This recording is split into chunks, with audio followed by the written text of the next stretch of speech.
안녕하세요. 약사 이지향입니다. 오늘은 이 전립선에 대해서 얘기를 해볼게요. 이 전립선 비대로 고생하시는 분들이 진짜 많거든요. 이게 사실은 이 전립선 비대라는 병명을 가지고 이렇게 진료를 받게 된 것도 사실 얼마 안 된 것 같아요. 많은 남성분들이 그냥 혼자 고민하시다가 말았던 시절이 있었어요. 누구한테 말도 못하고 꽁꽁 숨겨서 고민하고 그런 시절이 있었는데, 이제는 전립선 비대가 질환이구나 해가지고 치료받는 분들이 많은데요. 안타깝게도 전립선 비대증 치료를 약물로서 받는다 하더라도 사실 효과를 보시는 분도 있지만 효과를 못 보시는 분들도 많아요. 그래서 병원약을 드시면서도 저희 약국에 오셔서 병원약을 먹고 있는데도 많이 개선이 안 된다라고 고민을 상담하시는 분들이 많거든요. 그래서 오늘은 도대체 우리가 어떤 솔루션, 이 전립선 비대에서 탈출을 하려면 왜 그럴까? 도대체 왜 커지는지를 알아야 어떻게 대처할 거를 알 수 있잖아요. 그래서 오늘은 좀 그거에 대해서 자세히 알아보겠습니다. 자, 전립선 비대가 호르몬 때문이라는 거는 다 아실 거예요. 그래서 우리가 오늘 또 사실은 전립선 비대라고 말을 하지만 호르몬에 대해서 공부를 할 건데요. 자, 호르몬은 인간에게 너무 중요하죠. 왜요? 우리가 다세포기 때문이죠. 우리는 한 가지 단세포, 한 가지 세포로만 되어 있는 게 아니고 여러 종류의 세포들이 모여서 인간이라는 한 자아를 형성하고 있기 때문에 이 모든 세포들이 소통을 해야 돼요. 간에서 폐에게, 폐에서 신장에게 이런 식으로 연락을 해서 한 가지 목적을 위해서 일사불란하게 나아가는데요. 우리는 눈도 있고 코도 있고 입도 있지만 세포는 없잖아요. 그래서 세포들이 소통하는 방식은, 세포들의 언어는 바로 호르몬입니다. 호르몬의 신호를 받으면 세포들이 알아서 움직이는 거예요. 그래서 호르몬이 굉장히 중요한데, 이 전립선 비대도 그 남성의 생식기가 어떤 호르몬의 신호를 받아서 커지는 거거든요. 과연 그게 어떤 호르몬인지 오늘 흥미진진하게 얘기를 해봐 드리겠습니다. 자, 호르몬을 이해하시려면 인간을 먼저 이해하셔야 되는데, 인간은 뭐예요? 사느냐 죽느냐. 인간이 몸에 존재하는 목적, 끝까지 살아남는 거잖아요. 그래서 인간에게 가장 중요한 건 생존이다. 이거 제가 누차 말씀드리고 있습니다. 생존이 가장 중요한데 인간이 영원히 살 수 있나요? 영원히 살 수가 없잖아요. 그래서 DNA를 통해서, 이 DNA를 통해서 자손을 번성을 하는 방법을 선택을 한 거죠. 그래서 살 것인가, 자손을 남길 것인가, 이런 모든 것을 관장하는 게 바로 시상하부 뇌하수체라고 몇 번 강조를 해드렸습니다. 이 시상하부 뇌하수체에서 만들어내는 호르몬이 여러 가지가 있는데, 성호르몬, 성장호르몬, 부신피질 자극 호르몬, 갑상선 호르몬, 유주분비 호르몬, 항이뇨 호르몬, 다 요런 것들이 우리 생존과 생식과 성장의 하모니를 이뤄서 우리가 이렇게 잘 살 수 있는 겁니다. 좀 더 구체적으로 하나하나 짚어보겠습니다. 자, 저번 여성 호르몬 편에서도 제가 말씀을 드렸는데 다시 한번 말씀드릴게요. 여성 호르몬과 남성 호르몬은요, 따로 떨어져 있는 게 아니라 연결이 돼 있어요. 어떻게 해요? 콜레스테롤. 이 콜레스테롤이라는 원료 물질. 다시 한번 강조하지만 콜레스테롤은 나쁜 게 아니에요. 지나치게 많은 것이 나쁜 거지, 콜레스테롤은 인간의 호르몬을 생성하는데 굉장히 중요한 자원입니다. 이 콜레스테롤을 원료로 해서 제일 먼저 테스토스테론이 만들어져요. 이 테스토스테론이 만들어지고 그 다음에 이 테스토스테론을 또 원료로 해서 에스트로겐, 여성 호르몬이 만들어지는데, 여기서 전립선 비대를 일으키는 호르몬은요, 이 테스토스테론이 변이된 디하이드로 테스토스테론입니다. 테스토스테론보다 훨씬 힘이 센 호르몬이에요. 테스토스테론이 남성 호르몬인데 남성 호르몬보다 훨씬 힘이 센, 좀 더 공격적인 호르몬이라고 상상을 하시면 돼요. 이 디하이드로 테스토스테론, 요게 많아지면 전립선이 비대되더라. 요게 이제 오늘의 핵심이죠. 그런데 자, 그렇다면 왜 쓸데없이 전립선이 비대되었을까? 왜 쓸데없이 이 호르몬이 많이 나와서 이렇게 사람을 귀찮게 할까? 요거를 하나하나 살펴보겠습니다. 여성 호르몬 편에서도 말씀드렸지만 이 콜레스테롤은 프레그네놀론이라는 호르몬의 원료죠. 이 콜레스테롤을 거친 원석이라고 하면 프레그네놀론은 좀 다져진 말랑말랑한 호르몬이라고 생각을 하시면 돼요.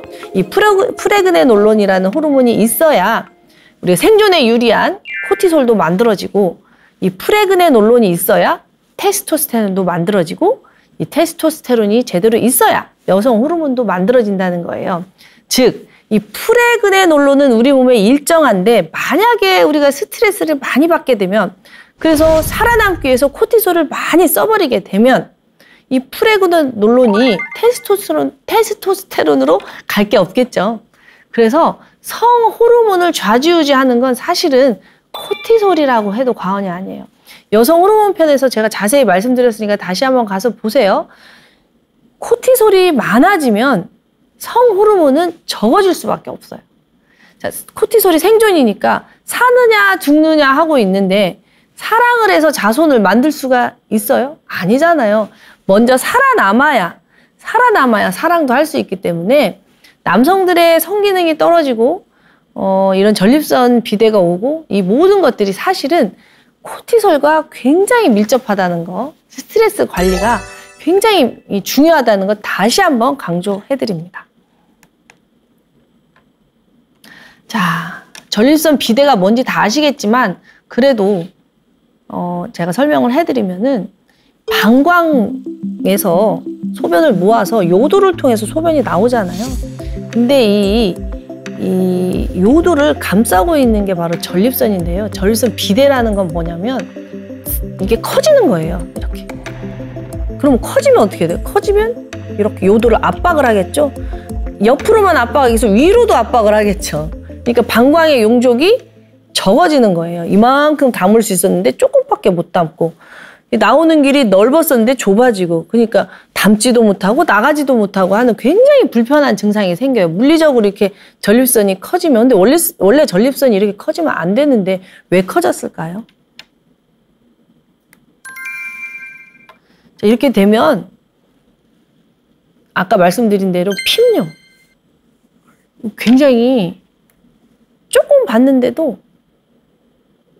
또 보고 싶고 막 이런 것들 있잖아요. 또 자주 가게 되고 봤는데 또 가고 싶고 자주 가게 되고 밤에도 가고 또 찔끔찔끔 나오고, 이러한 현상들, 이게 사람이 잘 먹고 잘 자고 잘 보고 하는 게 굉장히 당연한 것 같지만 이게 안 되면은 굉장히 사람이 위축이 돼요. 그런데 이게 이제 남성들에게 일어난단 말이에요. 남성들은 어렸을 때 막 이렇게 뭐라고 하죠? 이렇게 오줌이 누가 멀리 나가나 막 이런 내기도 하고 어렸을 때 개구지게 그렇게 컸잖아요. 그런데 어느 날부터 뭐 잘 안 나오고 자주 나오고 또 속옷에 묻고 자다가도 막 가야 되고 안 본 것 같고 이런 증상이 시달린다면 굉장히 우울해질 겁니다. 그래서 전립선 비대증은요, 육체적으로도 힘들지만 정신적으로도 굉장히 우울한 그런 질환이에요. 근데 적을 알고 나를 알아야 백전백승을 하잖아요. 지피지기여야. 그렇듯이 우리 전립선 비대가 왜 일어났나. 무조건 약만 먹고 있을 게 아니라 약은 도대체 어떤 기전인가. 이런 것들에 대한 좀 고민들이 있으셨을 때 좀 자유로워질 것 같습니다.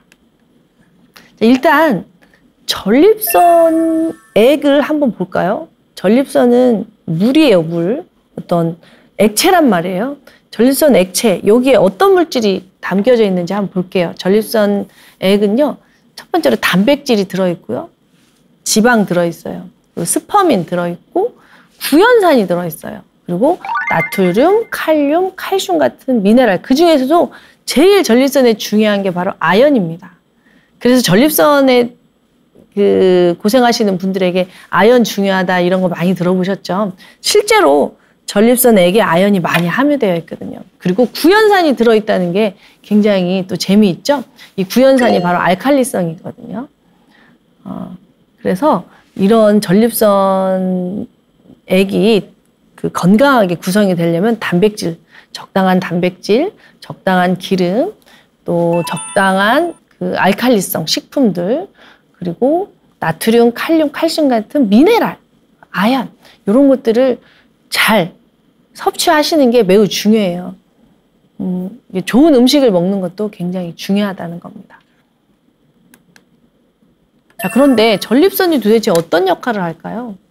전립선은 굉장히 그 정자의 생존에 굉장히 중요한 역할을 합니다. 사실 정자는 고환에서 만들어지잖아요. 고환에서 만들어져서 부고환을 통해서 성숙이 되고 또 이렇게 정낭으로 이동을 해서 전립선에게 샤워를 받고 몸 밖으로 나가는 건데요. 이 전립선이 하는 중요한 역할은 정자의 운동성을 확보하는 겁니다. 정자가 잘 만들어졌다 하더라도 전립선액이 부족하면 운동 능력이 떨어진다는 거예요. 그래서 이 전립선이 총 정액의 30%를 차지한다고 하더라고요.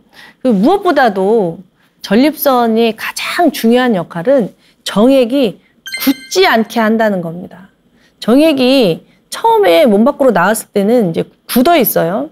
그러다가 전립선이 충분하면 이게 부드러워지거든요. 이렇게 녹아지면서 여성의 몸속으로 잘 들어갈 수 있게 조절을 하는데 만약에 전립선이 없으면 정액이 이렇게 굳어져 버려서 제대로 수정을 할 수가 없다는 거죠. 그리고 무엇보다도 중요한 게 여성의 그 생식기 안은 질 안은 산성이에요, 산성. 왜 나쁜 균을 죽이려고 산성을 하는 거죠. 그래서 만약에 전립선액이 부족하면 정자가 다 죽어버릴 거예요. 그 여성의 자궁으로 들어가서 수정란으로 착상이 되기 전에 산성에 의해서 다 녹아버릴 거예요. 그런데 전립선이 충분하면 이 정액이 알칼리성으로 되기 때문에 산성과 알칼리성이 만나면 중화가 되잖아요. 그래서 정자를 보호할 수 있다는 겁니다. 전립선은 전립선액은 정자의 운동 능력을 확보하고 정액이 굳지 않게 함으로써 생명활동을 할 수 있게 하고 또 질내에서 살아남을 수 있게 하는 굉장히 중요한, 즉 정자의 생존 여부를 결정한다는 겁니다. 그러니까 전립선액이 부족하면 정자가 만들어진다 하더라도 생존이 잘 안 되는 거죠. 이렇게 중요한 게 바로 전립선의 역할입니다. 그런데 아까도 말씀드렸듯이 인간은 생존이냐 생식이냐 이거를 결정을 해야 되잖아요. 생존과 생식이 동시에 있기에는 어려운 시절이었어요. 옛날에는. 지금은 우리가 오래 살면서, 즉 생존하면서 생식, 우리가 그 산하 제한을 할 정도로 아이를 잘 낳을 수 있게 됐잖아요. 지금 우리가 영양 상태도 좋고 맘만 먹으면은 아이를 많이 낳을 수도 있지만 우리가 지금 삶의 질을 위해서 아이를 제한하고 있죠. 근데 옛날에는 짧게 살았고 오래 살지 못하니까 빨리 이제 종족 번식을 해야 된단 말이에요. 그래서 생존이냐 생식이냐를 뇌에서 빨리 결정을 해야 됩니다. 아까 그래서 시상하부 뇌하수체에서 그런 호르몬들이 갈림길이 있는 거죠. 말씀드린 것처럼 아까 서두에 말씀드린 것처럼 전립선은요. 코티솔의 영향을 정말 많이 받아요. 스트레스를 많이 받게 되면 어때요? 스트레스를 많이 받게 되면 코티솔이 많이 나오고 코티솔이 많이 나오게 되면 프로게스테론은 적어지게 됩니다. 여성 호르몬 편에서도 제가 말씀을 드렸죠. 에스트로겐의 우세를 막으려면 프로게스테론이 적당히 나와야 된다. 프로게스테론이 나오질 않으면 에스트로겐의 독주를 못 막아서 에스트로겐이 비대해져서 자궁 내막이 증식이 되고 다낭성이 오고 비만이 된다. 근데 똑같아요. 남성의 몸에도 에스트로겐도 있고 프로게스테론도 있고 테스토스테론도 있습니다. 다시 한번 그 표를 볼게요. 프로게스테론, 프레그네놀론이 프로게스테론으로 변하는데 이 프로게스테론이 오른쪽으로 쭉쭉쭉쭉 가다 내려가면은 테스토스테론으로 변하잖아요. 또 이 프로그레놀론이 그런데 이 테스토스테론으로 가기 전에 어때요? 코티솔에서 먼저 쓰여진다면 테스토스테론으로 갈 게 없겠죠. 그렇죠? 그래서 코티솔이 많아지면 프로게스테론은 고갈이 되는데요. 이 프로게스테론이 부족할 때 테스토스테론이 디하이드로 테스토스테론으로 변한다는 겁니다. 테스토스테론과 디하이드로 테스토스테론의 적당한 균형이 남성성을 유지를 하는데요. 우리 몸이 코티솔이 많고 프로게스테론이 부족해져 버리면 테스토스테론이 디하이드로 테스토스테론으로 변하는데, 이 디하이드로 테스토스테론이 많아지면 전립선이 비대가 된다는 거죠. 네, 그렇다면 왜 코티솔이 많아지고 프로게스테론이 적어지면 전립선이 비대되는 디하이드로 테스토스테론이 많아질까요? 모든 호르몬은 균형이 문제예요. 호르몬은 너무 많아도 문제, 너무 적어도 문제인데, 디하이드로 테스토스테론이요, 나쁜 호르몬이 아니에요. 우리 몸에 꼭 필요한 호르몬인데 이게 지나치게 많아지는 게 이제 문제인데요. 잘 생각을 해보세요. 지금이야 우리가 생존에 문제가 정신적 스트레스지만, 옛날에는 진짜 사느냐 죽느냐였잖아요. 굶어 죽거나 얼어 죽거나 또 전쟁에 나가서 죽거나 이런 식으로 정말 남자들의 수명이 짧았단 말이에요. 이렇게 짧을 때 본능적으로 대를 이어야겠다. 빨리 내가 이 목숨에 위협이 있을 때 나는 영원히 살 수가 없으니까 나의 분신을 만들어야겠다. 이런 뇌의 생존 전략이라고 저는 생각을 합니다. 그래서 스트레스를 많이 받게 되면 자손을 빨리 변성시켜야겠다는 뇌의 결정. 즉, 제가 어디서 수필을 읽었는데요. 남산의 소나무하고 지리산의 소나무를 비교를 해봤대요. 그랬더니 지리산의 소나무가 솔방울이 더 적고 남산의 소나무의 솔방울이 더 컸대요. 그래서 저는 이게 왜 그런가 했더니 그 생물학자분 말씀이, 지리산은 생존하기에 더 적합하기 때문에 굳이 솔방울을 크게 안 한대요. 지리산 소나무들은. 그런데 남산의 소나무는 이 각종 공해나 이런 걸로, 소음이나 이런 걸로 굉장히 스트레스를 받는데요. 그래서 이 식물이든 동물이든 스트레스를 받게 되면 빨리 자손을 번성해야겠다, 이렇게 DNA가 변한다고 하더라고요. 그래서 스트레스를 많이 받은 남산의 소나무의 솔방울이 커진대요. 빨리 자손을 번성하려는 몸부림? 근데 전립선 비대도 저는 그렇게 이해를 하는 거예요. 스트레스를 받으면 생존의 위험이 있으니까 빨리 자손을 번성해야겠다. 네, 우리는 모두 다 이 지구상에 동등한 생명체잖아요. 그래서 전립선을 비대해서 전립선액을 늘리는 거죠. 왜? 전립선액이 있어야 이 정자가 몸 밖으로 나와도 3일간을 생존할 수 있다고 해요. 그러니까 수정의 확률이 훨씬 높다는 거죠. 그래서 아마도 제가 생각할 때는 전립선이 비대된다는 거는 생존의 위험을 느껴서 생식적으로 스위치를 하는 우리 뇌의 결정 아니었을까라는 생각이 듭니다. 그래서 저는 전립선이 비대되신 분들에게 스트레스 관리를 잘하라는 그 조언을 좀 종종 하거든요. 이 스트레스라는 거는 뒤에 말씀드리겠지만 스트레스의 종류가 되게 다양해요. 옛날에는 정말로 아까도 말씀드린 것처럼 추위나 배고픔이나 전쟁이었지만 지금은 그게 아니잖아요. 그래서 우리가 스트레스에 대한 좀 진지한 고민을 해봐야 될 것 같습니다. 그리고 또 하나요. 제가 그 전편 여성 호르몬 편에서도 말씀을 드렸는데, 이 에스트로겐이라는 호르몬이 남성 몸에 없는 게 아니에요. 여성의 몸에 많을 뿐이지 남성의 몸에도 에스트로겐이 있단 말이에요. 그런데 여성이고 남성이고 할 것 없이 이 현대인들은 에스트로겐 우세에 시달리고 있다는 게 굉장히 안타까운 현실입니다. 에스트로겐 우세가 그 전편에서도 말씀드린 것처럼 장간 순환, 장하고 간이 안 좋을 때 호르몬 분해가 안 일어나니까 몸속에서 에스트로겐이 나가지를 못해서 많아지는 경향도 있고요. 뭐 컵라면이나 종이컵 이런 거를 여성들만 먹는 게 아니잖아요. 향수나 화장품을. 남성들도 이런 환경 호르몬에 노출이 돼 있어요. 남성들도 환경 호르몬에 노출이 돼 있어서 에스트로겐, 제노에스트로겐, 에스트로겐과 구조가 비슷한 환경 호르몬이 몸 안으로 들어오면 우리 몸이 그것을 에스트로겐으로 착각을 해서 받아들이거든요.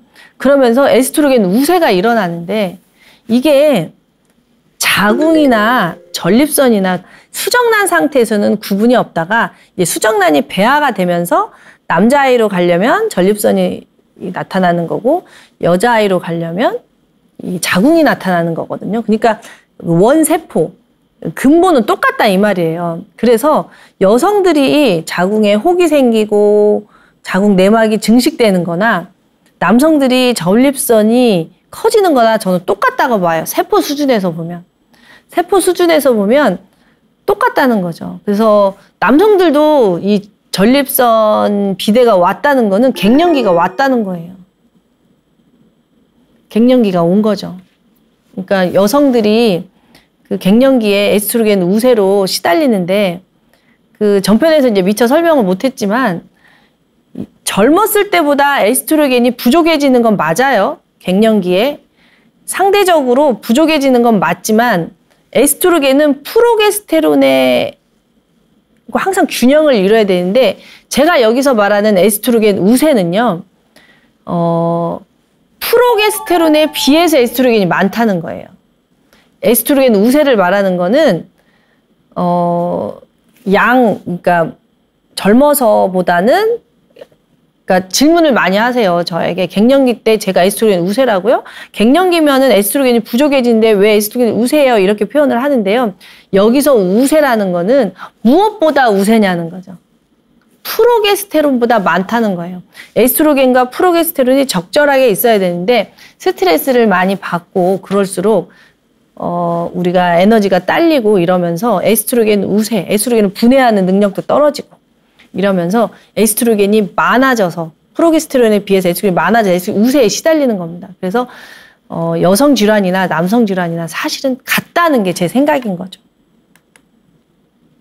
자, 이렇게 디하이드로 테스토스테론이라는 호르몬이 몸에 많아지면은요, 전립선도 비대되지만 더불어서 불편한 증상이 또 생기는데요. 바로 탈모. 탈모도 같이 일어나요. 그리고 여드름도 같이 일어나죠. 사람에 따라서 달라요. 이 증상이 여성들에게도 일어난다니까요. 여성들 같은 경우도 그 호르몬 불균형이 오면 여드름에 시달리고 탈모에 시달리고 이래요. 그리고 자궁 혹 같은 다낭성에 시달리는 거죠. 남자들은 전립선 비대, 여드름, 탈모 이런 식으로 되는 거죠.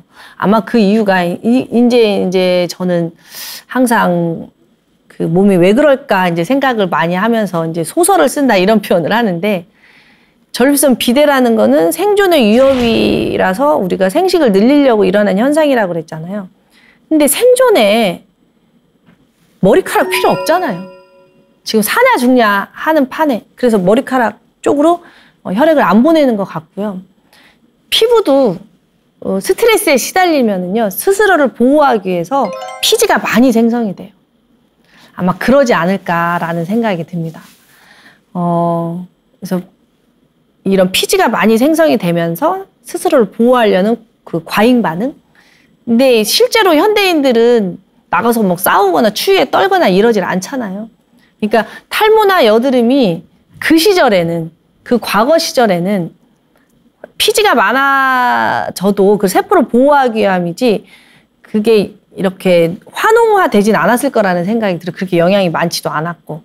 그래서 그 시절에는 이렇게 피지를 많이 생성하고 또 머리카락을 빼는 것이 훨씬 생존에 유리해서 그렇게 진화되지 않았을까 하는 게 제 생각입니다. 그래서 재미있는 게 있는데요. 이 PSA라는 이 검사 결과에 혹시 아십니까? 많은 분들이 이 PSA 수치로 상담을 하시는데요. 이 PSA 수치가요, 전립선에만 존재하는 단백질이에요. 이 전립선에 존재하는 이 PSA는요, 이 정자를 응고시키는 피브린을 용이하는 단백질이에요. 아까 제가 말씀드렸잖아요. 전립선에서 이 전립선액이 정자를 응고시키지를 않아서 전립선이 정자가 생존 확률을 높인다고. 그래서 전립선 안에는 PSA라는 이 호르몬, PSA라는 단백질이 존재하는데요.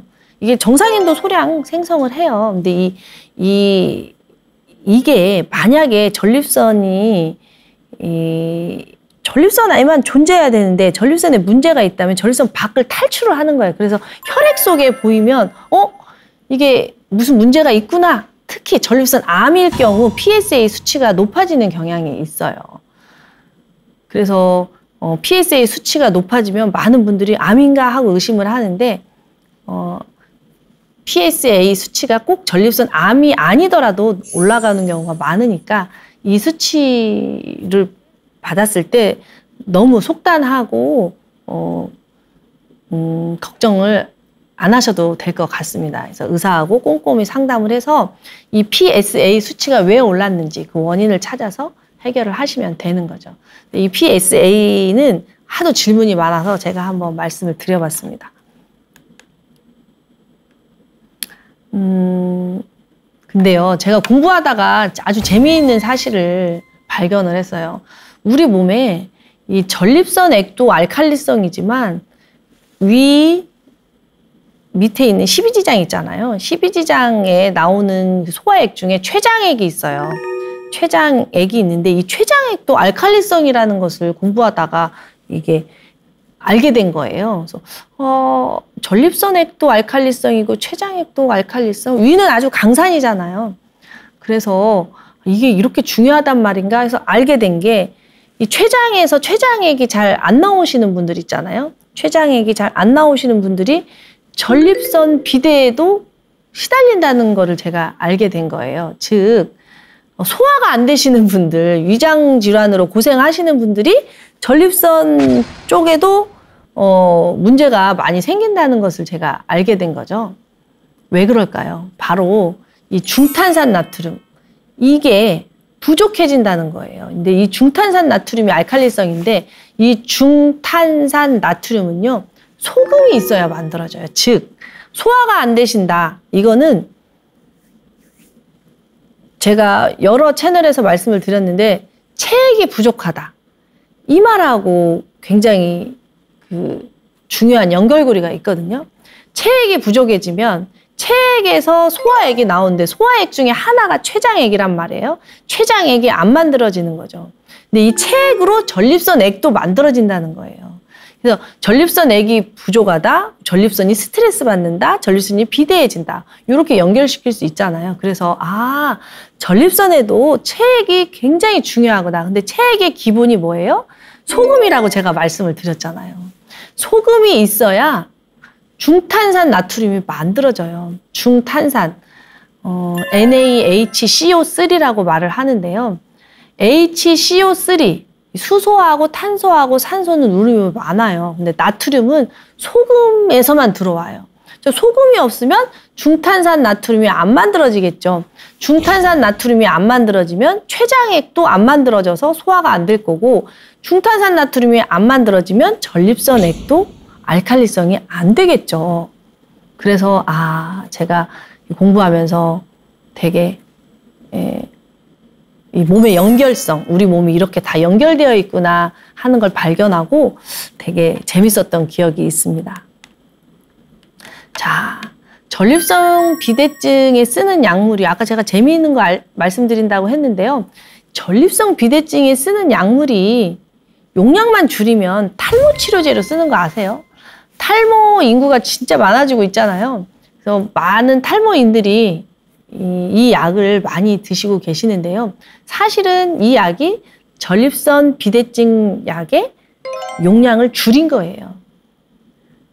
그런데 아까 말씀드린 대로 전립선이 비대되면서 동시에 탈모와 여드름이 진행이 되는 걸 응용을 해가지고 이제 이 약이 이제 쓰이게 되는 거죠. 근데요, 저 약국 근무할 때 저는 이제 나이가 있고 그래서 이 약을 이제 이렇게 만졌거든요. 근데 결혼을 안 한 그 약사님이 계시면 우리는 절대 못 만지게 했어요.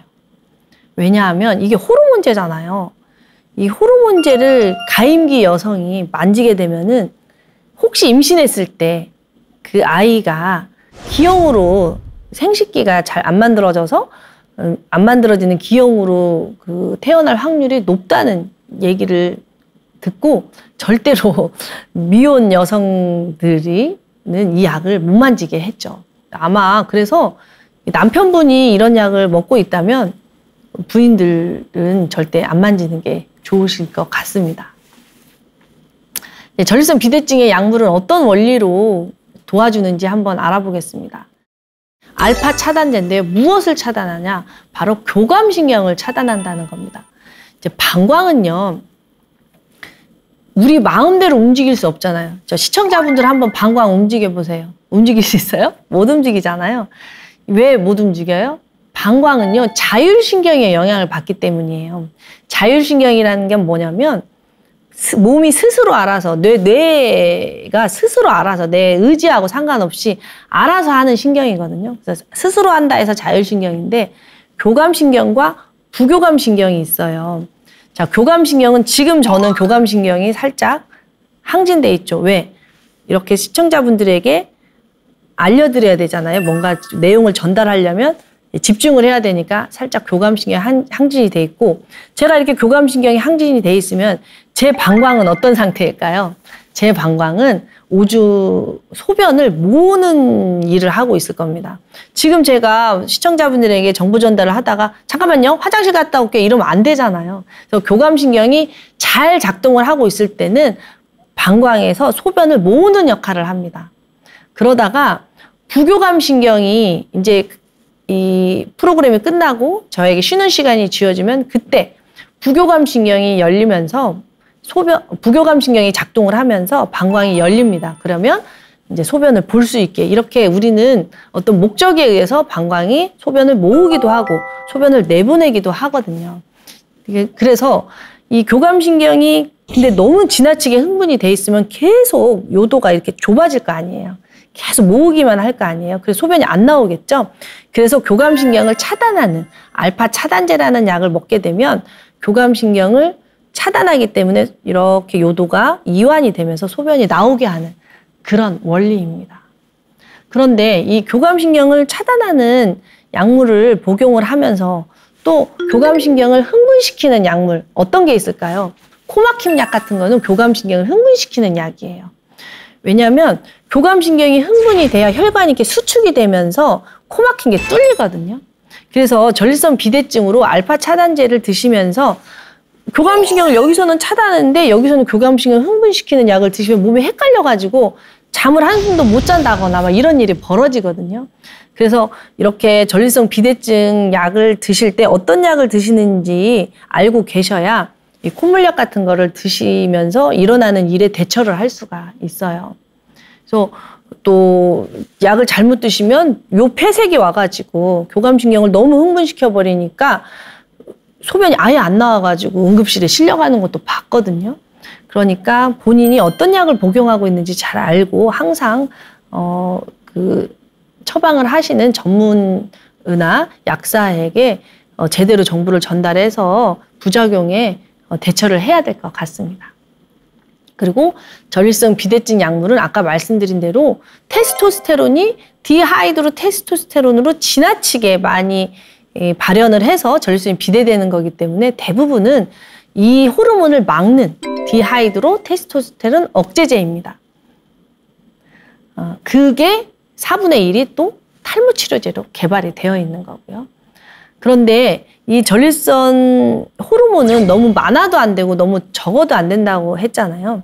그래서 이 호르몬제를 지속적으로 복용을 하고 있게 되면 호르몬의 불균형이 올 수 있기 때문에 이 호르몬제를 계속 드시는 것보다는 내 몸이 스스로 호르몬을 조절할 수 있게 관리를 하시는 게 굉장히 중요할 것 같습니다. 자, 아연에 대해서 한번 얘기를 해볼게요.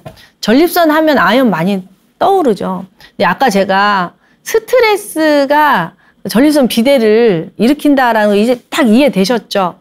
근데 이 스트레스라는 게 관계 스트레스, 뭐 직장 스트레스 이런 것만 있는 게 아니라 몸이 받는 스트레스도 있는데요.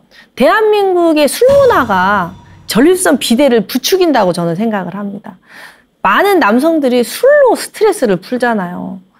내가 가지고 있는 이런 부정적 정서를 언어화시키고 왜 그런가 살펴보고 이러기보다는 힘들고 외로우면 그냥 술로 도망가시는 분들이 너무 많잖아요. 매일 반주를 하신다거나 포금을 하신다거나 진짜 우리나라 밤문화가 너무 발달이 돼 있는데 이 술이요. 이 술이 아연의 배출은 늘리고 아연의 흡수는 막는다고 합니다. 그러니까 술 드시는 분들 있잖아요. 술이 간만 나빠지게 하는 게 아니고 이 술이 전립선 비대를 일으키는 주범이라는 거예요. 그래서 전립선 비대로 고통받으시는 분들은 술부터 줄이셔야 될 것 같고 아연이 많이 들어있는 음식이 인스턴트 음식에 들어있을까요? 자연에서 오는 음식에 들어있을까요? 굴은 미네랄이잖아요. 미네랄은 공장에서 오는 게 아니라 이 토양에서 온단 말이에요. 바다에서 오고 그렇기 때문에 자연식을 하셔야 됩니다. 즉 나쁜 음식, 칼로리만 높고 영양소는 없는 그런 음식보다는 이 효소가 가득하고 미네랄이 가득한 되게 대표적인 게 굴이잖아요. 그래서 옛날 어른들이 굴을 그렇게 권했던 것 같습니다. 실제로 굴에 아연 함량이 많은데 요즘은 음식으로 매일 굴을 먹을 수가 없기 때문에 아연이 함유된 영양소들이 많이 나와 있거든요. 그래서 이런 영양소들도 좀 활용을 하시면 좋을 것 같습니다. 그리고 이 피토스테롤이 뭐냐면 아까 제가 말씀드렸잖아요. 이 콜레스테롤이 호르몬의 원료라고. 근데 이제 콜레스테롤은 동물성이잖아요. 우리가 동물이니까. 근데 피토스테롤, 피토가 이제 식물이란 뜻이잖아요. 그래서 피토스테롤은 식물성 스테롤이에요. 식물이 우리 몸에 제공하는 이 스테로이드란 말이죠. 그런데 이 식물의 스테로이드가 전립선에 이 디하이드로 테스토스테론, 이 전립선 비대를 유발하는 호르몬이 달라붙는 것을 경쟁적으로 막는다고 합니다. 근데 그래서 실제로 이렇게 살펴보면은요, 이 남성분들이 고기 먹으면서 술 많이 먹잖아요. 동물성 콜레스테롤을 먹으면서 술도 먹고 이런 사람들이 결국에는 전립선 비대로 간다 이거죠. 그래서 육식을 좀 줄이고 식물성 그 과일이나 야채를 많이 드시는 것이 전립선에 매우 도움이 돼요.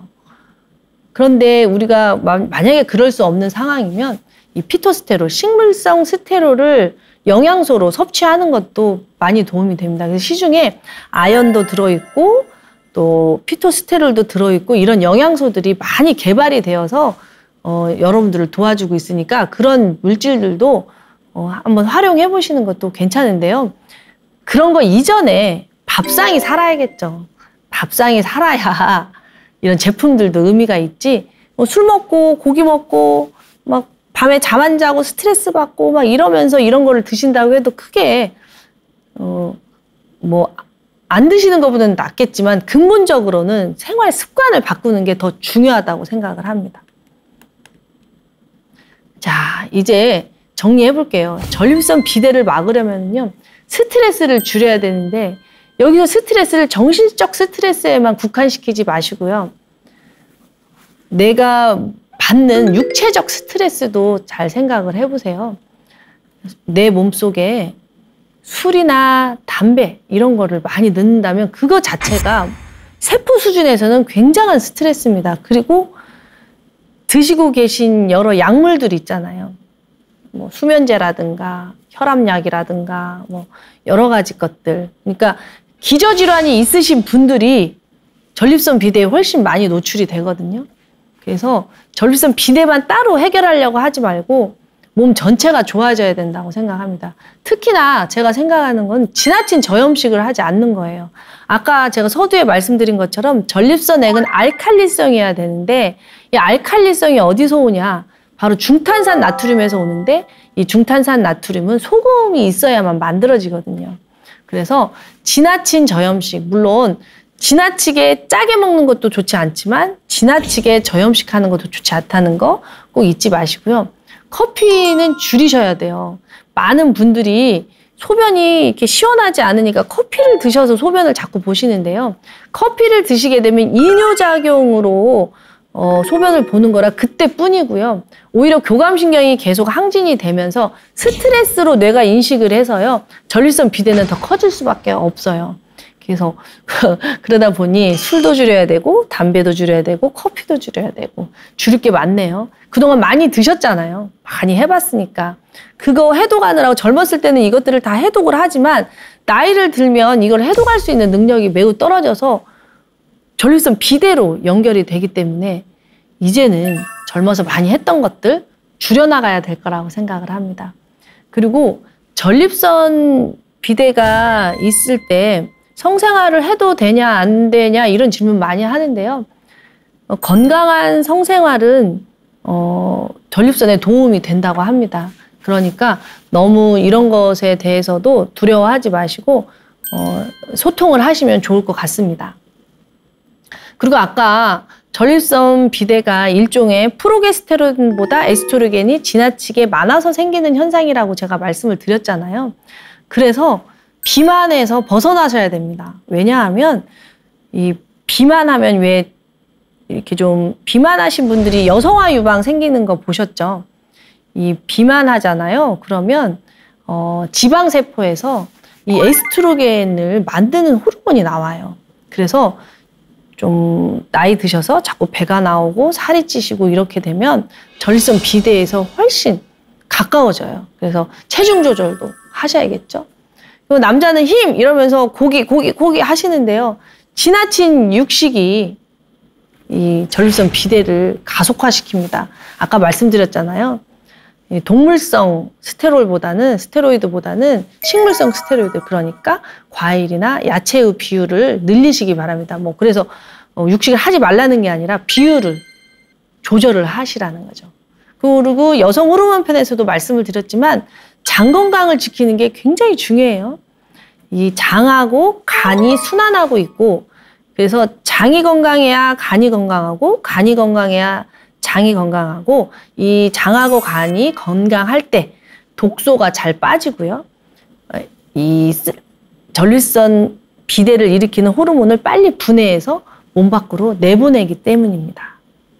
자, 그런데 제가 지금 여러 차례 여러 호르몬들에서 얘기를 하고 있는데 솔루션은 다 비슷비슷한 것 같아요. 스트레스 줄이고, 체액을 확보하고, 나쁜 음식 안 먹고, 독소를 빼고, 잠을 잘 자고, 장 건강을 지키고. 그래서 근본에 충실하는 것이 이 모든 건강의 핵심이지 않을까 하는 생각이 듭니다.